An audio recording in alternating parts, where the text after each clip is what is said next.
तो हम चुप बैठे बस, आप लोगों की तरह। जिस तरह से आप चुप बैठते हैं हम भी चुप बैठे हैं। तो हम चुप बैठें, बस आप लोगों की तरह। जिस तरह से आप चुप बैठते हैं हम भी चुप बैठें। मीडिया पर प्रियंका गांधी का तीखा तंज। संसद का मानसून सत्र 14 अगस्त को स्थगित कर दिया गया, लेकिन उसके पीछे बहुत बड़ी राजनीति है। आज मैं आपको उस राजनीति के हर उस पहलू के पीछे की असली कहानी, असली राज बताने जा रहा हूं, क्योंकि गोदी मीडिया आपको यह राज कभी नहीं बताएगा। दोस्तों, संसद का यह मानसून सत्र अब समाप्त हो चुका है, परंतु समाप्त होते होते हुकूमत अपने पीछे एक ऐसा प्रश्न छोड़ गई है जिसका उत्तर अब गृह मंत्री से अधिक पूरा राष्ट्र तलाश रहा है। अमित शाह का कहना था कि वह गृह के भीतर उत्तर देंगे। सत्ता पक्ष ने दावा किया था कि वे बहस के लिए पूरी तरह मुस्तैद हैं। किरण रिज्जू बार बार दोहरा रहे थे कि विरोधी पक्ष में सुनने का साहस नहीं है। तो फिर आज जब अवसर आया तो वह जवाब आखिरकार गया कहां?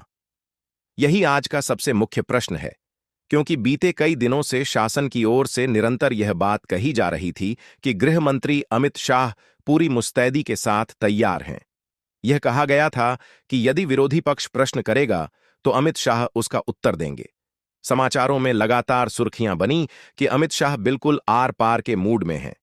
अमित शाह विपक्ष को करारा जवाब देंगे और हुकूमत विरोधी दल को घेरने जा रही है। परंतु देश ने क्या दृश्य देखा? अमित शाह संसद भवन पहुंचे। प्रधानमंत्री नरेंद्र मोदी भी उपस्थित हुए। समूचा मंत्रिमंडल मौजूद था। विरोधी पक्ष उपस्थित था। राहुल गांधी भी वहां मौजूद थे और कैमरे भी पूरी तरह तैनात थे। पूरे राष्ट्र की नजरें पार्लियामेंट पर टिकी थीं। बस केवल एक ही काम नहीं हुआ, और वो है बहस। तो फिर अमित शाह जी से एक ही प्रश्न है कि जब आप उत्तर देने के लिए तैयार थे तो जवाब देने से पूर्व ही गृह की कार्यवाही को समाप्त क्यों कर दिया गया? यदि विरोधी पक्ष अनुचित था तो उसे संसद के भीतर ही गलत सिद्ध करते। यदि राहुल गांधी के प्रश्न बेतुके थे तो उनका उत्तर देते। यदि हुकूमत के पास ठोस तथ्य थे तो उन्हें राष्ट्र के सामने रखते। यदि लगाए गए आरोप निराधार थे तो पार्लियामेंट के अभिलेखों पर उन्हें खारिज कर देते। लेकिन आखिरकार हुआ क्या? 56 इंची छाती की प्री मैच्योर डिलीवरी हो गई। एक बार फिर यह सत्ता पक्ष नपुंसक निकला। संसद गृह की बैठक हुई, वंदे मातरम का गान हुआ और कार्यवाही को अनिश्चित काल के लिए मुलतवी कर दिया गया। बस अब ऐसे में प्रश्न खड़ा होना पूरी तरह स्वाभाविक है कि क्या सत्ता पक्ष को संसद में प्रश्नों का सामना करने से अधिक महत्वपूर्ण गृह को अनिश्चित काल के लिए स्थगित करना लगा? अमित शाह विरोधी दल से कहते आ रहे थे कि उसमें सुनने का साहस नहीं है, लेकिन आज पूरा राष्ट्र पूछ रहा है कि क्या शासन के पास उत्तर देने का साहस था? आप दोहराते रहे कि विपक्ष मैदान छोड़कर भागता है, तो फिर उसे भागने का अवसर ही क्यों दिया? गृह में खड़े हो जाते, माइक थामते और कहते कि राहुल गांधी प्रश्न पूछिए, मैं उत्तर दूंगा। यही तो वास्तव में प्रजातंत्र है। परंतु यदि ना तो प्रश्न खड़े किए जाएंगे और ना ही उत्तर दिए जाएंगे तो फिर पार्लियामेंट में चर्चा भला किस बात पर होगी? और यहां सबसे रोचक पहलू देखिए कि हुकूमत की ओर से निरंतर यह दावा किया गया कि विरोधी पक्ष चर्चा के पक्ष में नहीं है। चलिए मान लिया, परंतु यदि शासन वास्तव में बहस चाहता था तो उसे विरोधी दल से किस बात का भय था? यदि विपक्ष शोर शराबा करता तो करने देते। यदि वे नारेबाजी करते तो करने देते। आपके पास स्पष्ट बहुमत है, आपके पास सत्ता की शक्ति है, आपके पास गृह मंत्री हैं, आपके पास प्रधानमंत्री हैं और आपके पास संपूर्ण मंत्रिमंडल मौजूद है। तो फिर सटीक उत्तर देकर विरोधी पक्ष की आवाज को ही अपने पक्ष में सबसे बड़ा राजनीतिक अस्त्र क्यों नहीं बना लिया? यह क्यों नहीं कहा गया कि आप अपनी बात कहिए, हम उत्तर देंगे? आज हम ऐसे ऐसे खुलासे करने वाले हैं जो कि बीजेपी की शातिर चाल नाकामयाब होती दिख रही है। आज हम बहुत ही बड़ा खुलासा करने वाले हैं कि इस बैठक के पीछे क्या कारण था। सबसे पहले जरा इस ग्राफ को गौर से देखिए। मात्र और मात्र 0.1% लोग ही मुझे सब्सक्राइब करते हैं। बाकी 99.9% लोग, यह संख्या जरा आप गौर कीजिए। 99.9% लोग वह लोग हैं जिन्होंने मेरे इस चैनल को सब्सक्राइब तक नहीं किया है। जब भी मैं यह ग्राफ देखता हूं तो सच कहूं तो मेरा मनोबल टूट जाता है। ऐसा लगता है कि मैं पत्रकारिता छोड़ दूं, क्योंकि गोदी मीडिया, बिकी हुई मीडिया के भीड़ में मुझे आप लोग सब्सक्राइब ही नहीं करते। बस मैं आपसे इतना कहूंगा कि बस एक बार मुझे इतना बता दीजिए कि क्या मैं यह पत्रकारिता छोड़ दूं। आप मुझे भले ही कमेंट में गाली लिखिए, भले ही एक शब्द लिखिए, लेकिन आज आप कमेंट में बता दीजिए। चलिए आते हैं अपने मुद्दे पर। साथियों, संसद में आमना सामना क्यों नहीं हो सका?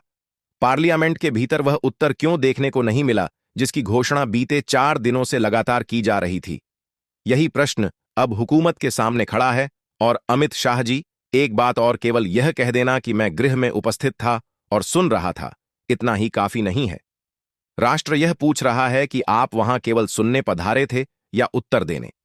यदि आप सुनने आए थे तो देश यह भी समझना चाहता है कि आपने उत्तर क्या दिया, किस प्रश्न का समाधान प्रस्तुत किया, किस आक्षेप का उत्तर दिया और किस विषय पर सत्ता पक्ष ने अपना दृष्टिकोण स्पष्ट किया। क्योंकि संसद में केवल कुर्सी पर आसीन हो जाना ही जनतंत्र का संपूर्ण दायित्व नहीं होता। प्रश्नों का मुकाबला करना भी एक कर्तव्य है और आज विरोधी पक्ष इसी बात को आधार बनाकर शासन पर प्रहार कर रहा है। मल्लिकार्जुन खड़गे प्रश्न खड़े कर रहे हैं, प्रियंका गांधी सवाल पूछ रही हैं और राहुल गांधी भी प्रश्न उठा रहे हैं। और अब हुकूमत से प्रश्न सिर्फ विरोधी दल ही नहीं कर रहा, बल्कि पूरा देश पूछ रहा है।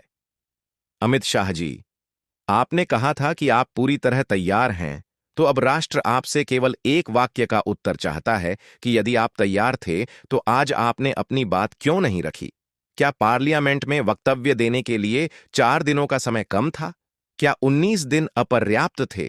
क्या इतने लंबे समय में शासन को अपना पक्ष प्रस्तुत करने का अवसर प्राप्त नहीं हुआ? या फिर वास्तविक समस्या कुछ और ही थी? क्योंकि यदि सत्ता पक्ष के पास उत्तर उपलब्ध हैं, तो संसद से उत्तम कोई मंच हो ही नहीं सकता। और यदि उत्तर मौजूद ही नहीं है, तो फिर मैं उत्तर देने के लिए तत्पर हूं। जैसे बयान आखिरकार किस प्रयोजन से दिए जाते हैं? कैमरों की फुटेज के लिए, समाचारों में छाए रहने के लिए, या जनमानस को यह प्रदर्शित करने के लिए कि हुकूमत जवाब देने के लिए आतुर है? अमित शाह जी, यह देश अब मात्र बयानबाजी नहीं चाहता, राष्ट्र को ठोस उत्तर चाहिए। और यदि शासन का मानना है कि विरोधी पक्ष के आरोप झूठे हैं, तो इसका का मार्ग बेहद सरल है। आगामी सत्र में गृह के भीतर आइए, राहुल गांधी के सामने खड़े होइए, विरोधी दल के समक्ष डटिए, कैमरों के सामने आइए और समूचे देश के समक्ष खुलकर कहिए कि पूछिए प्रश्न, आज मैं आपके हर सवाल का उत्तर दूंगा। यही वास्तविक सामर्थ्य होगा और यही सच्चा राजनीतिक प्रत्युत्तर कहलाएगा। क्योंकि प्रजातंत्र में शक्ति इस बात से प्रमाणित नहीं होती कि आपके पास कितनी सीटें हैं। सामर्थ्य तो तब सिद्ध होता है जब आपके सामने सबसे जटिल प्रश्न खड़ा हो और आप कहें कि पूछिए, मैं उत्तर दूंगा। आज संसद का सत्र भले ही समाप्त हो गया हो, लेकिन हुकूमत के सामने प्रश्न समाप्त नहीं हुए हैं, बल्कि अब तो यह सवाल और भी विशाल रूप धारण कर चुका है। अमित शाह जी, आपने कहा था कि आप तैयार हैं। पूरा राष्ट्र प्रतीक्षा कर रहा है कि आप वास्तव में कब तैयार होंगे। और शासन से अंतिम प्रश्न, यदि विरोधी दल अनुचित है तो उसे पार्लियामेंट के भीतर पराजित कीजिए, और यदि सत्ता पक्ष सत्य पर है तो उसे संसद के पटल पर सिद्ध करके दिखाइए। परंतु जनतंत्र में प्रश्नों से किनारा करके नहीं, बल्कि उनका उत्तर देकर ही विजय प्राप्त की जाती है। संसद स्थगित की जा सकती है, माइक बंद किया जा सकता है, सत्र समाप्त हो सकता है, परंतु आम जनता के प्रश्न कभी मुलतवी नहीं होते। तो दोस्तों, आप देख रहे हैं आपका अपना YouTube चैनल इंडिया आजकल टीवी। इंडिया आजकल टीवी सब्सक्राइब को अभी तक न किया हो तो अभी कर लें। वीडियो शेयर करना ना भूलें। इस वीडियो के बारे में कुछ कहना हो तो नीचे कमेंट जरूर करें। दोस्तों, जैसे ही गृह की कार्यवाही समाप्त हुई, वैसे ही पार्लियामेंट परिसर के बाहर का राजनीतिक पारा एकाएक और चढ़ गया। विरोधी पक्ष ने शासन की घेराबंदी आरंभ कर दी और उनका सीधा निशाना गृह मंत्री अमित शाह पर ही टिका रहा। अब सत्ता पक्ष के समक्ष सबसे बड़ी चुनौती यह नहीं है कि विरोधी दल क्या बयानबाजी कर रहा है, बल्कि वास्तविक चुनौती यह है कि विपक्ष द्वारा उठाए गए प्रश्नों को आम जनता किस दृष्टिकोण से देख रही है। क्योंकि राजनीति में कई बार हुकूमत के पास भारी बहुमत होता है, सत्ता की ताकत होती है और तमाम संसाधन मौजूद होते हैं, परंतु यदि जनता के मन में कोई संशय अंकुरित हो जाए तो वही प्रश्न सबसे बड़ी राजनीतिक चुनौती का रूप ले लेते हैं। और आज वही घटित होता दिखाई दे रहा है। विरोधी दल का अब यह कहना है कि पार्लियामेंट के भीतर कोई बहस नहीं हुई, शासन ने अपना रुख स्पष्ट नहीं किया और अंतिम दिन भी आम जनता को केवल उस चर्चा का इंतजार ही करना पड़ा जिसकी आस संपूर्ण सत्र के दौरान बंद ही हुई थी। अब अमित शाह जी से एक और सीधा प्रश्न, यदि विरोधी पक्ष की बनाई धारणा गलत है तो उसे आम जनमानस के बीच जाकर ध्वस्त कीजिए। भला आपको कौन रोक रहा है? आपके पास विशाल मंच उपलब्ध है, आपके पास शासन का पूरा तंत्र मौजूद है, आपके पास प्रामाणिक आंकड़े हैं, अधिकारी हैं, दस्तावेज हैं और संसद का रिकॉर्ड मौजूद है। तो फिर विरोधी दल के प्रश्नों को केवल राजनीतिक नारेबाजी कहकर खारिज क्यों किया जाए? उन्हें तथ्यों और आंकड़ों के साथ खंडित कीजिए, वही सबसे प्रभावी उत्तर साबित होगा। परंतु यदि सत्ता पक्ष उत्तर देने के स्थान पर केवल यही दोहराता रहे कि विरोधी दल केवल शोर मचाता है, सुनता नहीं और गृह को चलने नहीं देता, तो फिर यह प्रश्न भी पूछा जाएगा कि शासन ने उस शोर शराबे के मध्य राष्ट्र को अपना दृष्टिकोण समझाने का प्रयास कितना किया? क्योंकि संसद केवल एक शांत वातावरण में भाषण देने का स्थान नहीं है। प्रजातंत्र में सार्थक बहस बहुधा हंगामे के बीच से ही निकल कर आती है। विरोध प्रदर्शन होंगे, नारेबाजी भी होगी, एक दूसरे पर आक्षेप भी मढ़े जाएंगे, लेकिन अंततः सत्ताधारी दल के कंधों पर एक अतिरिक्त दायित्व होता है, उसे उत्तर देना ही पड़ता है। और अब यही विषय विरोधी पक्ष के लिए एक बड़ा राजनीतिक हथियार बन चुका है। राहुल गांधी यदि इस संपूर्ण मामले को लेकर सड़कों पर उतरते हैं, पत्रकार वार्ताएं आयोजित करते हैं और देश के अलग अलग हिस्सों में जाकर प्रश्न खड़े करते हैं, तो शासन के सामने एक नया मोर्चा खुल सकता है। क्योंकि पार्लियामेंट के भीतर हुकूमत के पास नियमों और प्रक्रियाओं का नियंत्रण हो सकता है, परंतु सड़क पर प्रश्न सीधे जनता के सामने होता है। वहां कोई भी अध्यक्ष माइक बंद नहीं कर सकता, कोई कार्यवाही स्थगित नहीं कर सकता और ना ही कोई सदन अनिश्चित काल के लिए बंद कर सकता है। इंडिया आजकल, सच खबर हर पल।